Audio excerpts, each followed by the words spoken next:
মানুহ মানুহ আজিৰ মানুহ সভ্যতাৰ উচ্চ চূড়াত বগাবলৈ যোৱা একবিংশ শতিকাৰ সভ্য মানুহ।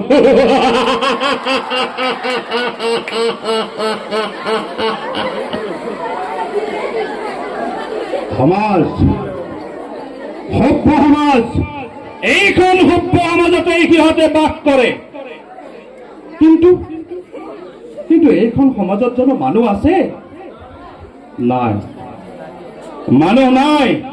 আছে মাথো কংকাল সদৃশ একোটা জীৱ, আৰু সেই জীৱই হৈছে আজিৰ মানুহ, অৰ্থাৎ একবিংশ শতিকাৰ সভ্য মানুহ।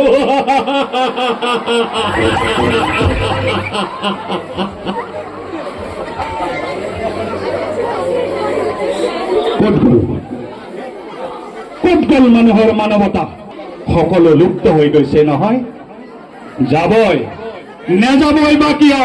এদিন সিহঁতৰ অস্তিত্ব লুপ্ত হৈ যাব, আৰু সিহঁত হৈ পৰিব মস্তিষ্কবিহীন একোটা প্ৰাণী।